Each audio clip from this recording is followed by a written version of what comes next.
ભગવાનને કંઈક તો જવાબ આપવો જોઈએ. એટલે ભગવાને કહ્યું, ભાઈ મેં બાણ તો ક્યારનું તૈયાર કરે, પણ એક રૂપ તુમ ભ્રાતા દો, તમારા બંનેની અણસાર એક છે. આમાં મને ખબર જ પડતી નથી વાલી કયો સુગ્રીવ કયો. આખી દુનિયાના ચહેરા બનાવ્યા હોય એને ખબર નહીં હોય કયો વાલી કયો સુગ્રીવ. ફૂલની માળા સુગ્રીવના ગળામાં પહેરાવીને કહ્યું જા બીજી વાર. શરીર ઉપર હાથ ફેરવ્યો, શરીર વજ્ર સમાન બનાવ્યું, બીજી વાર મોકલ્યો છે. પણ બીજી વાર જ્યારે યુદ્ધ કરવા ગયો ત્યારે સુગ્રીવે એક કામ સારું કર્યું, પાછું વાળીને રામને જોતો જાય છે. કર્મની સાથે લડો પણ ઈશ્વરનું અનુસંધાન રાખો. કેવલ વાલી લડવાનું વાલી સામે, દ્રષ્ટિ રાઘવ સામે, એમાં એ જીત્યો છે. યુદ્ધ બંનેનું શરૂ થયું. ભગવાનને એમ લાગ્યું બીજી વાર ભાગવાની તૈયારી. બરાબર પરમાત્માએ તાકીને હૃદયમાં જ સરતાની બાણ ફેંક્યું. વાલીને વાગતા વાલી ધરતી ઉપર. ભગવાન દોડીને એના મસ્તક પાસે ઉભા રહ્યા. સુગ્રીવ ચરણ પાસે. વાલીના અંતિમ શ્વાસ, અને આંખ ખોલીને જોયું તો રાઘવને પોતાના મસ્તક ઉપર જોતા વાલીને અતિશય આનંદ થયો કે હું કેટલો ભાગ્યશાળી, ઈશ્વરના દર્શન કરું. પણ એને એમ થયું લાવ ન્યાય તો માંગુ. એટલે ભગવાનને કહેવા લાગ્યો, ધર્મ હે તું અવતરે હું ગોસાઈ, તમે ધર્મ માટે અવતર્યા, મારે હું મોહી વ્યાધકી નહીં, એક શિકારીની જેમ તમે મને માર્યો. હવે પોતે અધર્મનું આચરણ કરનારો રામ પાસે ધર્મની દુહાઈ ખાય છે. તમે મને માર્યો શું કામ મહારાજ? ન્યાય આપો. કર્મ ઈશ્વરને પણ પડકારી રહ્યો છે. ભગવાન પાસે જવાબ તૈયાર હતો. વાલી પોતાના પુત્રની પત્ની, પોતાના ભાઈની પત્ની, પોતાની પુત્રી અને પોતાની બહેન, આ ચારની સાથે વ્યક્તિએ માતા અને પુત્રી અને પિતા જેવો સંબંધ રાખવો જોઈએ. અનુજની પત્ની, પુત્રની પત્ની, બહેન અને પુત્રી, એની સાથે બાપ દીકરી જેવો સંબંધ રખાય. એની સામે કુદ્રષ્ટિ કરે એને હણવામાં કોઈ પાપ નથી. તે તારા નાના ભાઈની પત્નીને તારા શયનખંડમાં પૂરી, અને આ દંડ માટે મેં તને માર્યો છે. જોઈએ છે હવે બીજું કાંઈ સાંભળવું જ? જ્યાં પાપનું સ્મરણ કરાયું, વાલીની આંખમાં અશ્રુ આવી ગયા. ચરણમાં માફી માંગવા લાગ્યો, મહારાજ મારી ભૂલ થઈ. અને જ્યાં પાપની માફી માંગી એટલે ભગવાને તુરંત કહ્યું, વાલી હવે હું તને અમર કરી દઉં. વાલીએ ના પાડી. ભગવાને કહ્યું, મારે તને મારવાનો નથી, મારે રોગીને મારવાનો નથી, રોગને મારવાનો છે. તારો રોગ નીકળી ગયો, તારી સાથે મને શું લેવા દે? તને અમર કરી દઉં. ઘણા લોકો આ પ્રસંગમાં એમ જ કયા કરે કે રામજીએ દગો કર્યો. આમાં દગો ક્યાં આવ્યો? એનો રોગ ગયો એટલે તુરંત કહ્યું અમર કરી દઉં, તારી આયુષ્ય કરતા તને એટલું આપું. પણ વાલીએ જ ના પાડી. આમાં દગાનો કોઈ પ્રશ્ન જ નથી. વાલીએ કહ્યું, નહીં મહારાજ, મારે જીવવું નથી. હવે તો એક જ ઈચ્છા, તમારા ચરણમાં મારા પ્રાણ ઉડે. કારણ મેં સાંભળ્યું છે, જન્મ જન્મ મુનિ રતન કરાવી,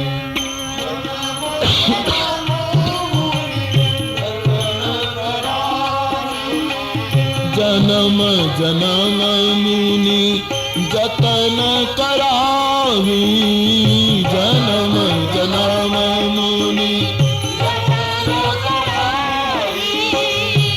અંતરામ કહી આવત મામી, અંતરામ કહી આવત મામી, અંતરામ કહી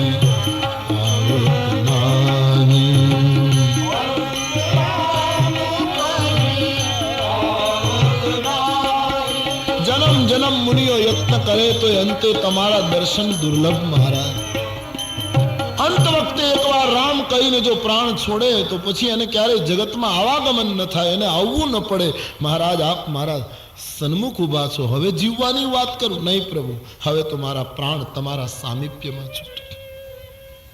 ભગવાનની સ્તુતિ કરવા લાગ્યો છે વાલી. બહુ સુંદર વાલી બોલા. સોનયન ગોચર જાસુ ગુણ નિત નેતિ કહી શ્રુતિ ગાવગી, ધૃતિ પવન મન ગો નિરસ કરી મુનિ ધ્યાન કબુ, મોહિ જાની અતિ અભિમાન બસ પ્રભુ કહુ રાખુ શરીર, सठ घाटी काटी सूर करु बारी करही बबूरगी अब नाथ करी करुणा बिलोक जही जोनि जन्मो करम बस तह राम पद अनुराग तह राम पद अनुराग यह तनय मम सम विनय बल कल्याण प्रद प्रभु दही बाघ सुर नर नाग आपन दास अंगद।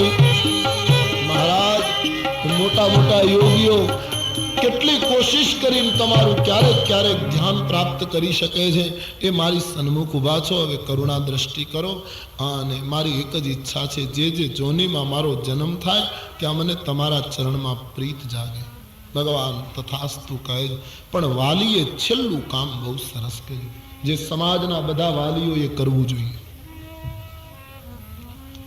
વડીલ વાલી એટલે આપણે કહીએ ને અમારા વાલી છે અમારા પાલક છે સમાજના બધા વાલીએ છેલ્લું કામ આ વાલીએ કર્યું પોતાના પુત્રનો હાથ પકડીને રામને કહ્યું આ મારો પુત્ર અંગદ એનામાં મારા જેટલી બુદ્ધિ અને બળ છે મારા જેટલું જ બધું છે એટલે ક્યાંક મારા જેવા ખોટા કામ ન કરે એટલે આ બુદ્ધિ અને બળ તમારા ચરણે સમર્પિત કરું છું મહારાજ મારા પુત્રનો હાથ પકડી લો બસ મને સંતોષ થઈ જાય હું મારા પુત્રને સત્તાના હાથમાં સોંપવા નથી માંગતો સત્યના હાથમાં સુપ્રત કર નહીતર વાલી એમ કહી શક્યો હોત કે મારા પુત્રને ગાદી મળવી જોઈએ ભલે મને માર્યો પણ વારસદાર મારો પુત્ર છે આમ કહી શક્યો હોત ને બોલ્યો હોત તો ન્યાયી પણ ગણાત પણ એમણે કહ્યું મારા સંતાનને મારે સત્તાના હાથમાં નથી સોંપવું સત્યના હાથમાં સોંપવું છે તમે આનો હાથ પકડો આ સમાજમાં એ જ સાચો વાલી જે પોતાના સંતાનને સત્યના હાથમાં સુપ્રત કરે प्रमाणिकता અને નીતિના હાથમાં સમર્પિત કરે माँ बाप को चाहिए બાળકોને રોજ કહે કે બેટા ક્યારે અસત્ય ન બોલીશ સત્યમ વદ આ સૂત્ર કાયમ કહો ધર્મનું આચરણ કર મા બાપની ફરજ છે હું ને તમે આ ચૂકતા જઈએ છીએ એટલે આજની યુવાનીની પછી આલોચના કરીએ છીએ પહેલેથી આ શીખવું હોત તો તકલીફ ન થાય माँ बाप की पूरी फरज नहींतर माँ बाप मुजरिम है गुनेगार है संतानों ने संपत्ति न अपाय तो चिंता नहीं एना प्रारब्ध में लखेलू हशे एटलू मळशे पण संस्कार वगर ना राख्या तो भविष्यनो भारत तमने माफ नहीं करे प्रत्येक वाली नी फरज है संतान ने संस्कार शीखवे माँ बाप ज नहीं शीखवे तो छोकरो केरी चोरतो तो पछी आंबाना इजारदारे आवीने छोकराने पकड़ी पाड्यो बे तमाचा मारे आटली नानी उमरमां केरी चोरे चाल तारा बापूजी पासे એટલે છોકરાએ કહ્યું મારા બાપુજી પાસે લઈ જવો હોય તો આમ ન લઈ જાઓ તો અંદર લઈ જાઓ કેમ ત્રીજા આંબા ઉપર મારા બાપુજી છે અમે બંને જણા બે થેલી લઈને નીકળ્યા છે આમાં કોને ઠપકો આપવો મા બાપની ફરજ છે માતાઓને તો ખાસ મારી પ્રાર્થના કે તમારા બાળકોને એવું શિક્ષણ આપજો કે આ દેશમાં તમારું બાળક નિર્ભય બને નિર્વૈર બને નિષ્પક્ષ બને એને હિંચકો નાખતી વખતે એવું પાન પાજો કે એનામાં સંસ્કૃતિ આમ દીપી ઉઠે આપણી માતાઓની અને વડીલોની આ ફરજ ભીરું ન બનાવજો બાળકને આજે તો બાળકોને ડરપોક બનાવી દેવામાં આવે રડતું હોય તો એવો એને ડર બતાવ ચૂપ થઈ જા કૂતરો આવ્યો એમ બધા અને ખરેખર કૂતરો ન હોય તો એ પાછી સ્ત્રી એના પતિને કહે બાબો રડે તમે કૂતરાની જેમ બોલો તો હદ કહેવાય ને પછી અને પાછી કરુણા ઈ કે પાછો ઈ પેલો બોલે પાછો ખરો અને ત્યાં સુધી અટકી જાય તો વાંધો નહીં પણ પેલી પાછી એમ કહે જો આવ્યો संस्कार से उठाओ भारत को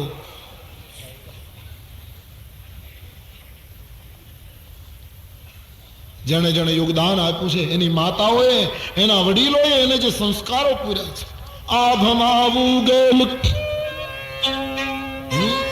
પ્રસિદ્ધ કથાઓ આપણી પાસે તો પડી છે, કેટલા દ્રષ્ટાંતો આપો.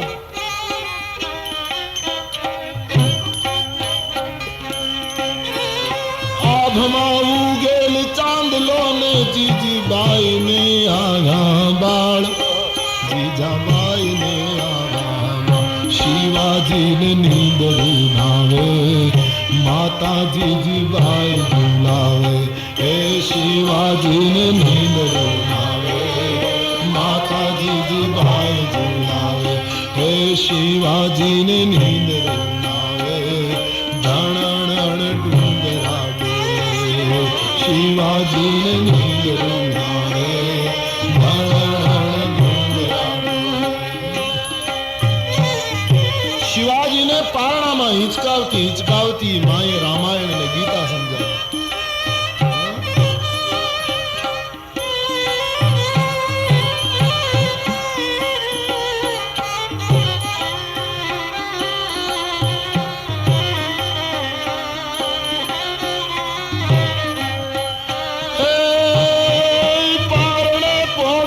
સાંભળી તી એણે રામ લક્ષ્મણની વાત, એણે રામ લક્ષ્મણની પારણે પોઢીને સાંભળી તી એણે રામ લક્ષ્મણની વાત, એણે રામ લક્ષ્મણની વાત. જે દી એને હે માતાજીને મુખ જે દીથી ઉડી એની નીંદ તે દીથી, માતાજીને મુખ જે દીથી ઉડી એની નીંદ તે દીથી. હે શિવાજીને માતની ચોળે ધણણ ડુંગરા ડોલે. શિવાજીને માતની ચોળે. શિવાજીને ગોદમાં લઈને એની માતા એમ કહેતી કે પેટ ભરીને આ દૂધ પી લે. દીકરા, આ દેશની સંસ્કૃતિ માટે, આ દેશની અસ્મિતા માટે તારે કામ કરવું પડશે, પછી તને સમય નહીં રહે, માટે પેટ ભરી લે બરાબર. અરે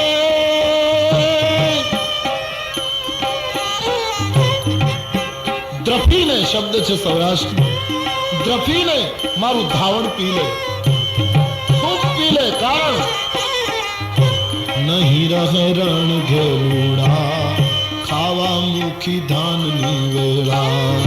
નહીં રહે રણ ઘેલુડા, ખાવા મુખી ધાનની વેળા. હે શિવાજી ને નીંદરું નાવે, માતાજી જીબાઈ ઝુલાવે.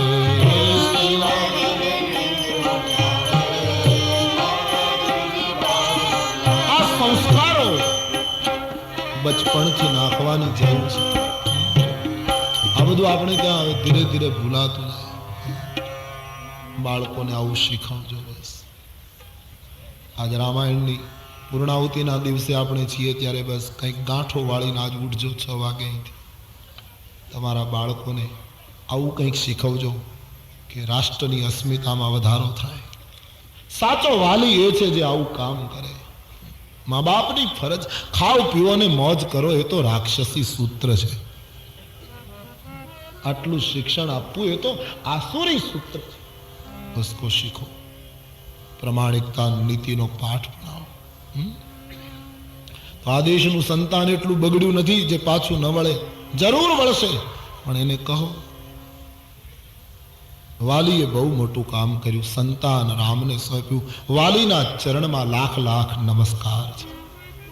જેણે અંતિમ પગલું બહુ સુંદર કર્યું. અને જ્યાં રામે અંગદનો હાથ પકડ્યો છે ત્યાં વાલીની આંખમાંથી દળ દળ આંસુ પડ્યા. બસ પ્રભુ, મારું જીવન ભલે બગડ્યું, પણ આજ મને સંતોષ થઈ ગયો કે મારું સંતાન રાઘવને આધીન છે. તુલસીજી લખે છે, રામ ચરણ દ્રઢ પ્રીત કરી, બાલિકીન તનુ ત્યાગ, સુમન માલ જીમિ કંઠ તે, ગિરતન જાને ના. વાલીએ પ્રાણ છોડ્યો. તારા રડતા રડતા આવ્યા એના પત્ની ભગવાને એને બોધ આપ્યો. વાલીનો સંસ્કાર થયો. કિષ્કિંધાનો રાજ તિલક સુગ્રીવના લલાટમાં થયું અને અંગદને યુવરાજ પદ સોંપ્યું.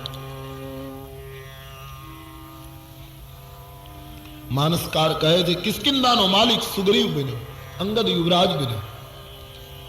રાજા બનીને સુગ્રીવ ભગવાન પાસે આવ્યો ત્યારે ભગવાને કહ્યું તું જા, અંગદ સહિત કરહુ તુમ રાજુ. સૂત્ર બહુ સુંદર આપ્યું છે ભગવાને. આ મારા અને તમારા માટે ઉપયોગી સૂત્ર. સુગ્રીવને કહ્યું તને રાજ્ય મળ્યું, ભોગ મળ્યા, પત્ની મળી, ભોગવ, છૂટ છે, જા. અંગદને સાથે રાખીને આ બધું કરજે. એ યુવરાજ અંગદ સહિત કરહુ તુમ રાજુ, પણ સંતત હૃદય રાખી મમકાર. તે મને વચન આપ્યું છે સીતાજીની શોધ લાવવાનું, એ કામ ભૂલીશ નહીં. ભગવાન મને તમને કહે છે સંસારના કામકાજ કરો પણ રામકાજ ભૂલો નહીં. કામ કરવાના સંસારના, આપણી જે ફરજો છે, પણ રામ કાર્ય ભૂલવાનું નહીં. રામ કાર્ય સીતાજીની શોધ, ભક્તિની પ્રાપ્તિ, શુદ્ધિની પ્રાપ્તિ, આ તું ચૂકીશ નહીં. ભગવાને ભોગ આપ્યા છે. ભગવાનને ખબર છે કે સુગ્રીવ બાલ મંદિરનો વિદ્યાર્થી છે, એને પહેલા ભોગના રમકડા આપવાની જરૂર છે. બાલ મંદિરમાં સીધું પુસ્તક ન અપાય, એને રમકડા જ અપાય, ચોકલેટ અપાય. એમ કરતા કરતા એ ભણતો ભણતો એની કક્ષા વધે, પછી મોટા અક્ષરવાળી ચોપડી અપાય, પછી ચિત્રો વાળું કંઈક અપાય, પછી એમ કરતા કરતા બાલ મંદિરમાં બાળક ભણતો હોય એ સ્લેટની અંદર આખી પાટીમાં મોટો એકડો કરતો હોય, અથવા તો કમળનો ક કરાવો તો આખી પાટીમાં કરાવવો પડે. પણ યુનિવર્સિટીમાં ગયા પછી આવડા આવડા ક કરે તો ન કરે, પછી નાનો. એમ પહેલા આવું બધું કરવું પડે, મોટું બતાવવું પડે, સ્થૂળ બતાવવું પડે, પછી ધીમે ધીમે સૂક્ષ્મ તરફ લઈ જવાનું. માટે આ બાલ મંદિરનો વિદ્યાર્થી છે સુગ્રીવ. એટલે કહું જાઓ ભોગવ. મારે ચાતુર્માસ શરૂ થાય છે સુગ્રીવ, એટલે હું પ્રવર્ષણ પર્વત ઉપર 4 મહિના ગાળું છું, અને 4 મહિના પૂરા થાય એટલે તારે સીતાની શોધ લેવાનું તે વચન આપ્યું છે, એ તારે કામ કરવાનું. મેં પ્રવર્ષણ પર્વત ચલા. રામ અને લક્ષ્મણ પ્રવર્ષણ પર્વત ઉપર આવ્યા છે. દેવતાઓએ પહેલેથી ગુફા તૈયાર કરી રાખેલી. ભગવાન અહીંયા 4 મહિના રહે છે એક જગ્યાએ. તુલસીદાસજીએ થોડી ચોપાઈઓમાં વર્ષા ઋતુનું વર્ણન કર્યું છે. ભગવાન વેદ વ્યાસજી પણ વર્ષાનું વર્ણન કરે, ગોસ્વામીજી પણ વર્ષાનું વર્ણન કરે, કાલિદાસ પણ વર્ષાનું વર્ણન કરે. વર્ષાનું વર્ણન કર્યા વગર કોઈ કવિ રહી શકે નહીં. કારણ કે વર્ષા એક એવી ઋતુ છે કે શિશિર, વસંત, શરદ, ગ્રીષ્મ, અમુક ઋતુ ક્યારે આવીને ક્યારે જતી રહે ખબર ન પડે. પણ વર્ષા એવી ઋતુ છે કે બાળકથી લઈને બ્રહ્મા સુધી બધાને ખબર પડે કે વર્ષા આવી. કારણ કે એક આખી અદ્ભુત ઋતુ છે. પણ યશાઢ ગઘુંબીએ લુંબીએ અંબર વટાલુ બેવાળ ચોવાળિયા. વર્ષાનું વર્ણન છે સૌરાષ્ટ્રના સાહિત્યમાં. ખબર પડી જાય કે વર્ષા આવી. અરે યશાઢ ગઘુંબીએ લુંબીએ અંબર વટાલુ બેવાળ ચોવાળિયમ. મહલાર મહાલીએ લાડ ગહેલીએ નીર ચલે ચલે નળિયમ. ઇન્દ્રગાજ અવાજ કરે ધરી ઉપર અંબ નયા સરયું ભરિયમ. અરે અજમાલ નથું તણ કુંવરી આલણ સોય તણી રીત સાંભળિયમ. મન સોય તણી રીત સાંભળિયમ, મન સોય તણી રીત સાંભળિયમ. અષાઢ ઘઘુંબીએ લુંબીએ અંબર બદાળ બેવાળ ચોવાળિયમ. મહલાર મહાલીએ લાડ ગહેલીએ નિર્જલે ચલે નળિયમ. ઇન્દ્રગાજ અવાજ કરે ધરી ઉપર અંબ નયા સરયું ભરિયમ.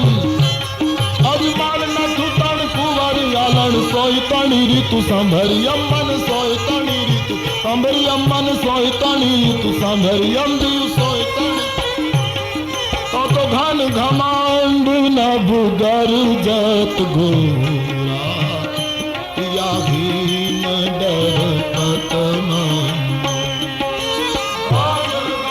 ગોસ્વામીજીની ચોપાઈઓમાં વર્ષાનું વર્ણન.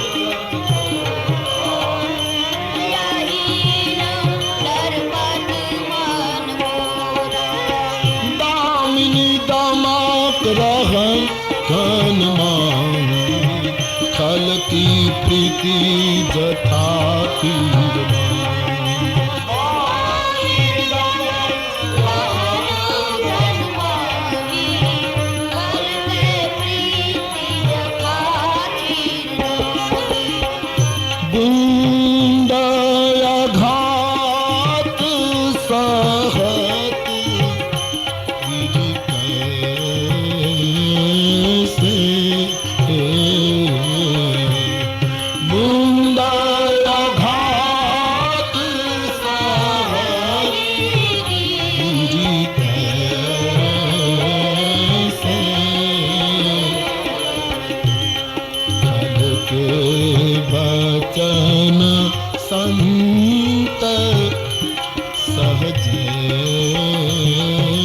से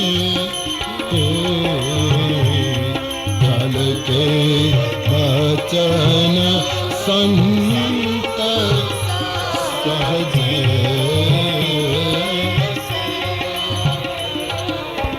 વર્ષા ઋતુ પૂરી થઈ, શરદ ઋતુ આવી. ભગવાન રામજીએ લક્ષ્મણને કહ્યું કે 4 મહિના પૂરા થયા અને હજી સીતાની શોધ આપણે મેળવી શક્યા નહીં. સુગ્રીવ આપણું કામ ચૂકી ગયો, કારણ કે એને રાજ્ય મળ્યું, નારી મળી, ભોગ મળ્યા, ખજાનો મળ્યો. બસ જીવને બધું મળે એટલે રામ કાર્ય ચૂકે છે. ભગવાન જરા ઉગ્ર થઈને બોલ્યા, લક્ષ્મણ, જે બાણે મેં વાલીને માર્યો એ જ બાણે કાલે સુગ્રીવને મારી નાખીશ. જરા ઉગ્ર થઈને બોલ્યા. હવે આવી ભાષા લક્ષ્મણને તો બહુ ગમે. કહ્યું, મહારાજ, મારવાનો હોય તો કાલ શું કામ, તો આજ જ.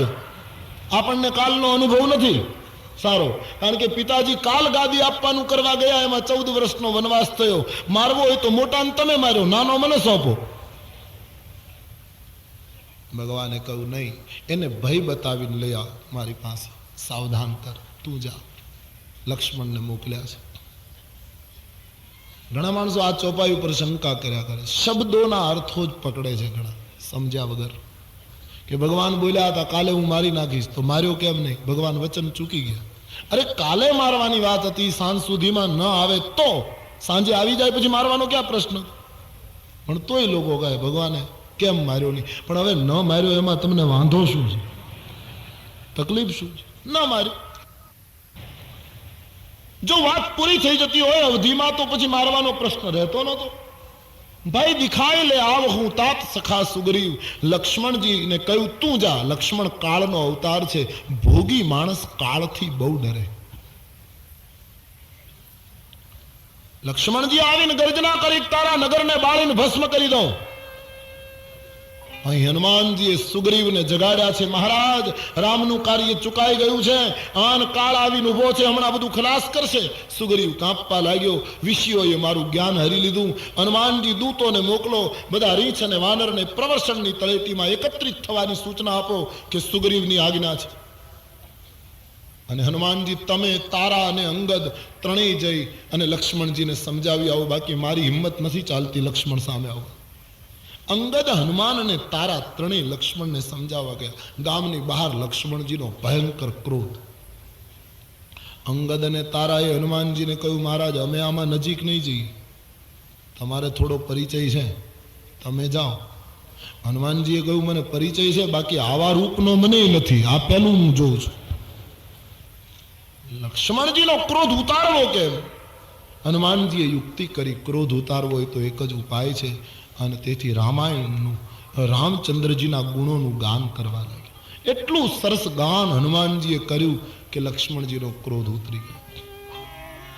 આગળ હનુમાનજી, લક્ષ્મણજી એટલા બધા કથામાં ડૂબી ગયા કે હનુમાનજીની પાછળ પાછળ હનુમાનજી ગાતા જાય, લક્ષ્મણજી પાછળ. અંગદ અને તારા વિચાર કરે કે કમાલ, હનુમાનજીએ તો હદ કરી. આમ લક્ષ્મણજીને રામાયણ સંભળાવતા સંભળાવતા હનુમાનજી સુગ્રીવના મહેલમાં લઈ આવ્યા. સુગ્રીવ ધ્રુજવા લાગ્યો કે મેં હનુમાનને ક્યાં કામ સોંપ્યું, આ તો કાળને ઘરમાં લઈ આવ્યા. શયનખંડમાં હનુમાનજી લક્ષ્મણજીને લઈ ગયા અને પછી રામગુણ ગાન બંધ કરે. ત્યારે લક્ષ્મણજી ભાનમાં આવ્યા. મારુતિ, હા બાપજી, તું મને ક્યાં લાવ્યો? કહે, આ સુગ્રીવનું ઘર છે, આ એનો શયનખંડ, આ એનો પલંગ. આ પલંગ ઉપર સૂઈને આ માણસ તમારું કાર્ય ચૂકી ગયો, ભોગોમાં ડૂબીને કામ ચૂક્યો. અરે હનુમાન, પણ તું મને એક સંસારીના ઘરમાં લઈ આવ્યો, અને એ પણ એના શયનખંડમાં. હું નારી અને નિદ્રાને છોડી ચૂકેલો વૈરાગી માણસ. હનુમાનજીએ કહ્યું, મહારાજ, હવે આવ્યા છો તો આ પલંગ ઉપર 5 મિનિટ બેસો, થોડો સમય બેસો. લક્ષ્મણજીએ કહ્યું, મારાથી સંસારીના પલંગ ઉપર બેસાય નહીં. બોલે, નહીં બાપજી, આ ગામની અંદર બીજા કોઈ બેસવાની જગ્યા છે જ નહીં. અહીંયા રામનું કામ ચૂકીને બધા સૂઈ જનારા જ ભેગા થયા છે. આ ગામમાં પલંગ જ છે, માટે આના ઉપર આપ બેસો. લક્ષ્મણજી કહ્યું, વૈરાગી નિદ્રા છોડી ચૂકેલો મારાથી ન બેસે. વિચિત્રતા કેવી છે તમે કલ્પના કરો. જેને આગ્રહ થાય છે તે વૈરાગી છે. પલંગ સંસારીનો, જેને બેસવાનું છે એ વૈરાગી, અને આગ્રહ કરનારો બ્રહ્મચારી. કેટલું બધું ભેગું થયું છે. બ્રહ્મચારી વિનંતી કરે સંસારીના પલંગ ઉપર વૈરાગીને બેસાડવાની. લક્ષ્મણજીએ સતત ના પાડી, હું નહીં બેસું. કહ્યું નહીં બાપજી, બેસો ના. કેમ? શું હનુમાનજીની દ્રષ્ટિ કે પલંગ આપણા બધાનો અનુભવ, આપણા પલંગ ઉપર એક નાગ બેઠો હોય ફેણ ઊંચી કરીને, તો તાકાત છે કોઈ સૂઈ શકે? અરે બેઠો હોય શું, આપણે ઓફિસથી ઘરે આવીએ અને આપણને ઘરમાંથી કોક એમ કહે કે તમારા રૂમમાં કાંઈક નાગ જેવું દેખાતું હતું, ખાલી આટલું જ જો કહે તો તાકાત છે કોઈ અંદર જાય? એને બદલે ફેણ ઊંચી કરીને જો નાગ પથારીમાં બેઠો હોય તો જીવ સૂઈ ન શકે. તો હે લક્ષ્મણજી, તમે તો શેષ નાગ છો, આની પથારી ઉપર બેસી જાઓ તો આ જીવની જન્મ જન્મની ઊંઘ ઉડી જાય. લક્ષ્મણજી બેઠા છે. સુગ્રીવે માફી માંગી, સુગ્રીવને લઈને ભગવાનની પાસે આવ્યા છે. સુગ્રીવે પ્રભુને કહ્યું, અતિશય પ્રબલ દેવ તવ માયા, આપની માયા પ્રબળ છે મહારાજ. નારીના નેત્ર બાણ જેને વિહવળ ન કરે, ક્રોધ જેના ચિત્તને બાળી ન શકે અને લોભનો ફાંસલો જેના ગળામાં આવે નહીં, એ તો બીજો રામ થઈ જાય. મહારાજ, અમે તો સંસારી જીવ, ભૂલ થઈ ગઈ, ક્ષમા કરો. હવે હું રામ કાર્ય માટે તૈયાર છું. ભગવાને ક્ષમા આપી. અંતે તો હજારો રીંછ અને વાનરો આવવા માંડ્યા. 4 ટુકડી કરી, એકને પૂરબમાં, એકને પશ્ચિમમાં, એકને ઉત્તરમાં રવાના કરી, સીતાની શોધ લઈને જ આવજો, એમને આવશો તો મારા હાથે મૃત્યુદંડ ભોગવશો. રીંછ અને વાનરની 3 ટુકડી 3 દિશામાં સીતા અન્વેષણ માટે નીકળી ચૂકી. હનુમાનજી વાળી ટુકડી જેના નાયક અંગદ છે, જામવંત, દધિમુખ, કેસરી, ગવગવાક્ષ, નલનીલ, હનુમાનજી આટલા જે મહત્વના હતા, એ ટુકડીને સુગ્રીવે કહ્યું તમારે દક્ષિણમાં જવાનું. સીતાજીની શોધ લીધા વગર આવશો તો મૃત્યુદંડ, કાં તો કરો યા મરો. આ સૂત્ર આપ્યું છે. અંગદની ટુકડી ભગવાનને પગે લાગે છે. હનુમાનજી ટુકડીમાં છેલ્લે રહ્યા એવું લખ્યું છે. કોઈએ હનુમાનજીને કહ્યું તમને ભગવાનનું કાર્ય કરવામાં બહુ ઉત્સાહ હોય એવું લાગતું નથી, છેલ્લે કેમ રહો છો? હનુમાનજીએ કહ્યું આગળ રહેવું કે છેલ્લે રહેવું એ મહત્વનું નથી, ભગવાનના કાર્યનું મહત્વ છે, વ્યક્તિનું મહત્વ. અને હું પાછળ સારો, કારણ કે પવન પુત્ર છું. આ લોકો કામ કરવામાં ધીમા પડે ને તો હું પવન છું, પાછળથી ધક્કો માર્યા કરીશ, એટલે પ્રભુ કાર્ય જલ્દી થાય. પાછે પવન તનય શિરનાવા,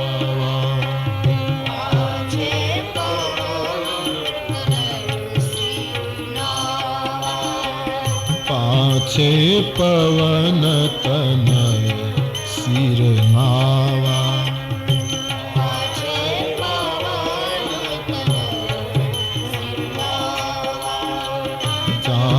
काज प्रभु निकट बुलावा.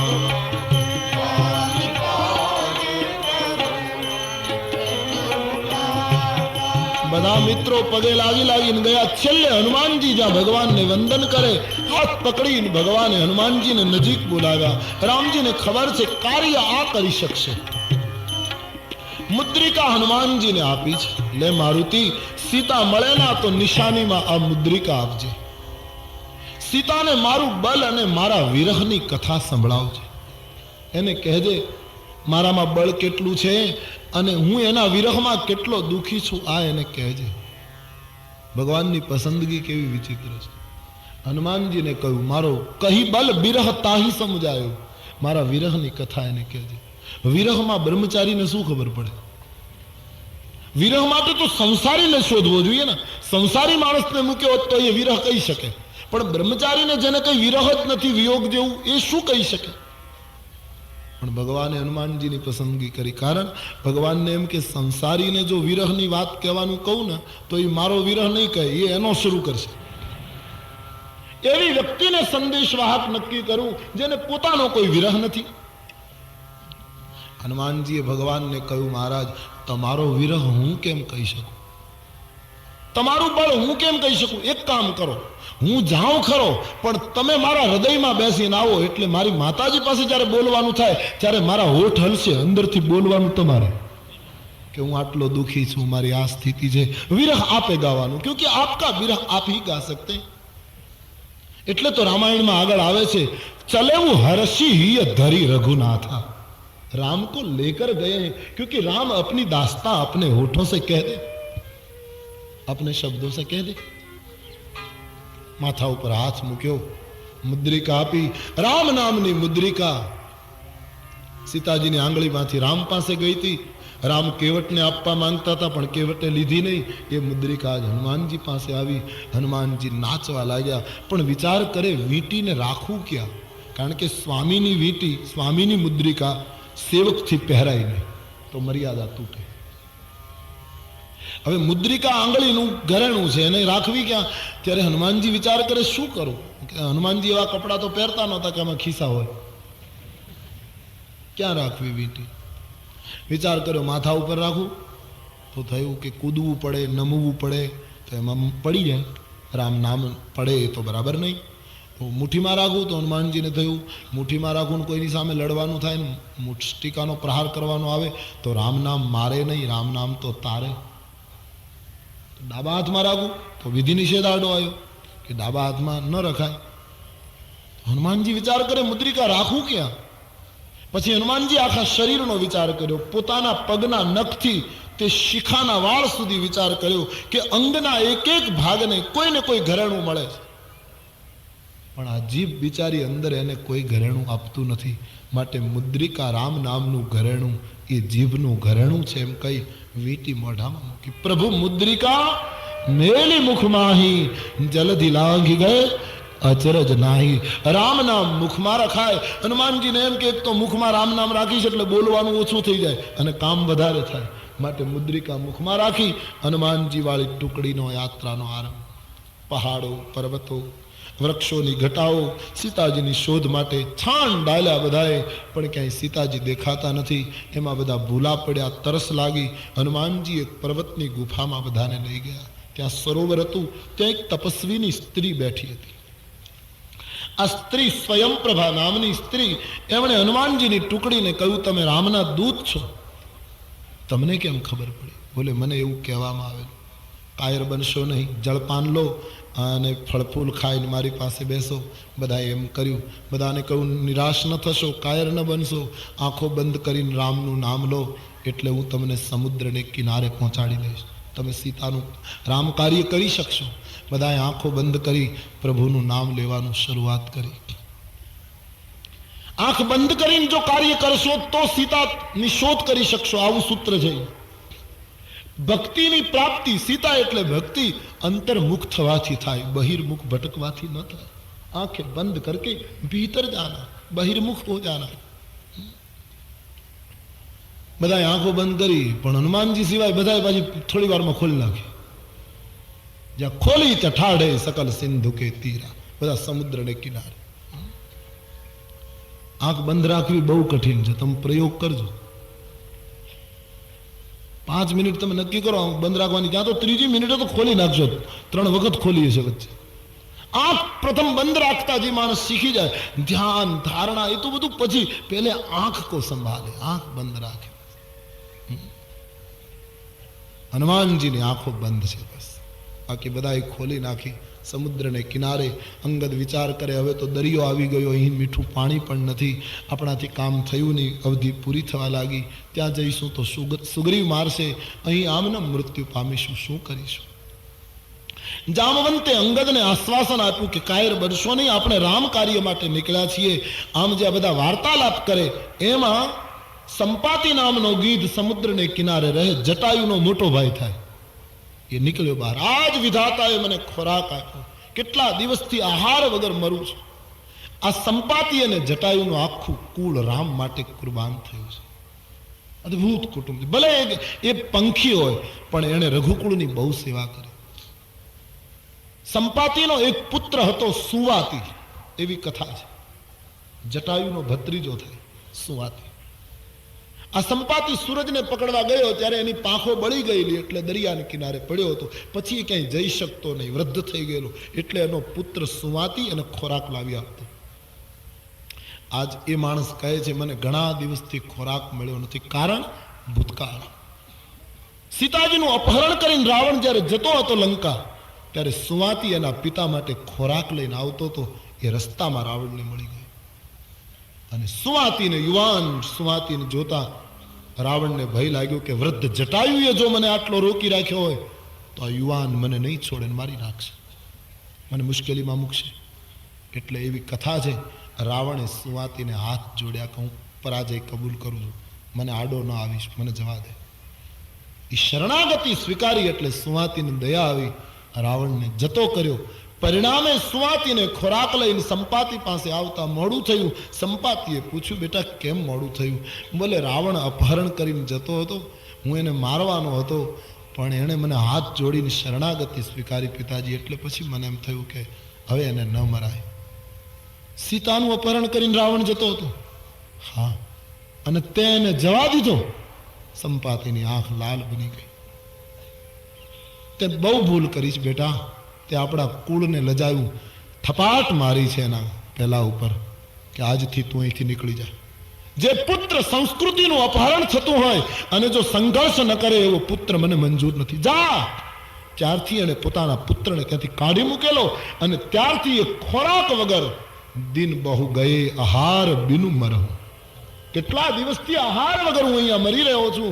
આજ વિધાતાએ મને ખોરાક આપ્યો કે આ રીંછ અને વાનર આવ્યા એમ માનીને સંપાતિ જ્યાં બહાર આવ્યો ત્યાં અંગદે કહ્યું કે આપણા કરતા તો જટાયુ સારા, કે રામના કાર્યમાં કુરબાન આપણે જટાયુનું નામ સાંભળ્યું. સંપાતિએ અભય આપ્યું, હું હવે તમને મારીશ નહીં, તમે જટાયુને કઈ રીતે ઓળખો?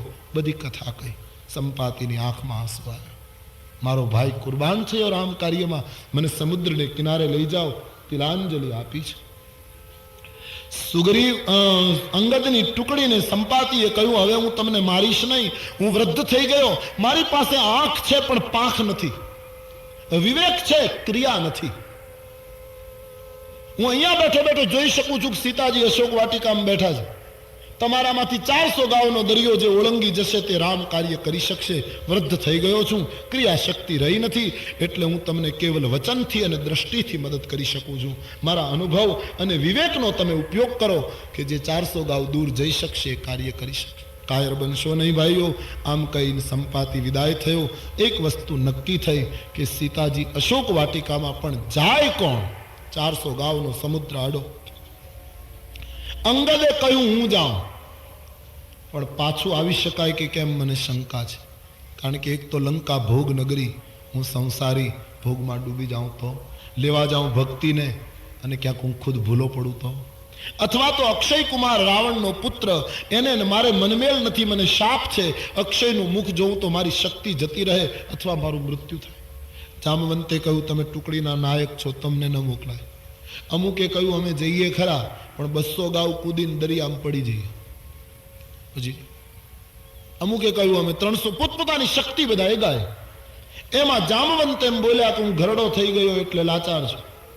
બાકી જે દિવસે મારી જુવાની હતી ત્યારે 2 ઘડીમાં બલિરાજાને બાંધવા માટે ભગવાને વિરાટ રૂપ લીધું હતું. એ રૂપને મેં 2 ઘડીમાં 7 પ્રદક્ષિણા કરી હતી મારી ભર જુવાનીમાં. પણ અત્યારે ઘરડો થઈ ગયો એટલે લાચાર છું. માણસ ગરડા થાય ને પછી આવી વાતો કરતો. મારી જુવાનીમાં મેં આમ કરેલું, પણ અત્યારે હું વૃદ્ધ થઈ ગયો એટલે લાચાર છું. આમ ઘણા માણસો નથી બહુ ગરડા થાય પછી કહે આજના છોકરાઓમાં છે શું, આજના જુવાનિયામાં કાંઈ છે? અમે જેથી જુવાન હતા ત્યારે 1-1 કિલો ખજૂર ઠળિયા સહિત ખાઈ જતા. આ કઈ આ જાહેરાત કરવા જેવી વાત છે? ઈશ્વર તને એ નહીં પૂછે કે તું ખજૂર કેટલો ખાતો તો. ઈશ્વર તને એ પૂછશે કે તું જે દેશમાં જન્મ્યો હતો તેની સંસ્કૃતિ અને તારા વ્યક્તિગત જીવનના પાવિત્ર્ય માટે તે કેટલા પગલા ભર્યા. પરમેશ્વર તો પહેલું પૂછશે. मीन पियासी ની कविता है. गुजराती साहित्य के एक अच्छे कवि हैं मीन पियासी, तखल्लुस. मीन पियासी बहुत अच्छी कविता लिखता है, शीघ्र कवि है मीन पियासी, बहुत अच्छी कविता लिखे. सुनिए. परमेश्वर तो पहलू पूछसे. भगवान पहलू पूछसे. परमेश्वर तो पहलू पूछसे. कोईનું સુખ દુઃખ પૂછું તું, દર્દ ભરેલી આ દુનિયા કોઈનું આંસુ લૂછું તું. ઈશ્વર તને આ પહેલું પૂછશે કે તે કોઈના માટે કંઈક કર્યું તું. પરમેશ્વર તો પહેલું પૂછશે કોઈનું સુખ દુઃખ પૂછ્યું તું, અને દર્દ ભરેલી આ દુનિયામાં કોઈનું આંસુ લૂછ્યું તું. તેથી ગેંગે ફેફે થઈને કહેશે હે હે હે હે શું શું શું, આ બધું કબૂતરોનું ઘૂ ઘૂ ઘૂ. બેન પિયાસી કી કવિતા આમ તો બાલ મંદિરમાં ગવડાવવા જેવી છે, પણ મેં હમણાં પ્રૌઢ શિક્ષણમાં ચાલુ કરી છે. કબૂતરોનું ઘૂ ઘૂ ઘૂ, અંદર ચકલા ચૂ ચૂ ચૂ, છછુંદરોનું છું છું છું, ભમરા ગુંજે ગું ગું ગું. આ કુંજન માસી કક્કાવારી, આ કુંજન હું કુદરત છું છું. કબૂતરો ઘૂ બોલે, ચકલા ચૂ બોલે, ઉંદર ચૂ બોલે, છછુંદરો છું બોલે. કવિ કહે હું ઈશ્વરને હવે પૂછું છું કે આ બધા પોતપોતાની ભાષા બોલે, પણ આ જગતની અંદર ઘુવડ સમો ઘુઘવાટા કરતો આ માનવ બોલે હું. ત્યારે એમ લાગે કબૂતરોનું ઘૂ ઘૂ ઘૂ. કબૂતરો ઘૂ બોલે ને આપણે હું બોલીએ, એમાં કાંઈ ફેર નથી. અને અત્યારે હું કરવું એ સારી વસ્તુ નથી, પણ કદાચ આજના સંદર્ભમાં આપણામાં કંઈક હોય ને આપણે હું કરીએ ને તો એ પ્રશંસનીય તો નથી, પણ ક્ષમ્ય છે. કે આનામાં કંઈક છે ને એ બોલે, પણ આપણામાં તો કાંઈ હોય નહીં તો હું. ઘણા નથી કહેતા અમે ન હોત ને તો તમારો પ્રસંગ બગડી જાત. કાંઈ બગડે નહીં, ત્યાં આવીને ઉલટાનો બગાડ્યો. એવું નથી. કંઈક હોય ને બોલે તો ક્ષમ્ય, પ્રશંસનીય તો છે જ નહીં, પણ આપણામાં તો કશું.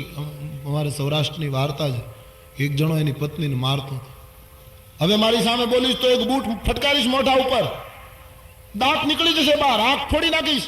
એક જ બૂટ મારીશ, પેલી પત્ની ખડખડાટ હશે, ઢગલો થઈ ગઈ. પેલાને વધારે ગુસ્સો ચડ્યો, પણ તને હસવું કેમ આવે, શરમ નથી આવતી, હમણાં એક બૂટ મારીશ. પેલી આમ આંસુડા નીકળવા લાગ્યા, આટલા દાંતા. પણ તને હસવું કેમ આવે? હસવું નહીં.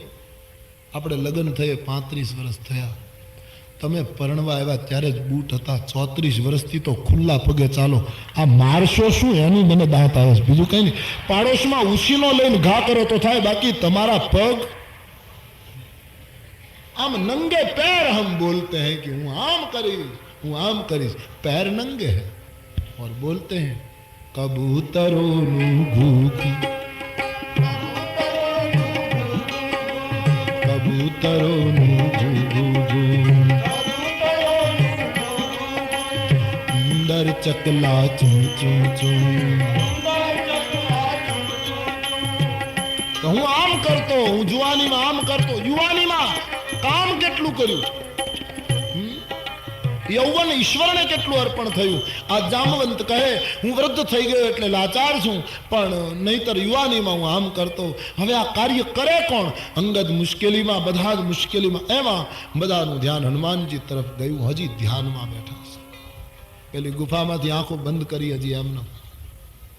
જામવંતે બધા મિત્રોને કહ્યું કે ચાલો હનુમાન પાસે, આના સિવાય કોઈ કાર્ય નહીં કરી શકે. આખી ટુકડી સમુદ્રને કિનારે એક ચટ્ટાન પર મારુતિ बैठे हैं. આવીને જામવંતજી હનુમાનજીને બિરદાવવા લાગ્યા, હે મારુતિ,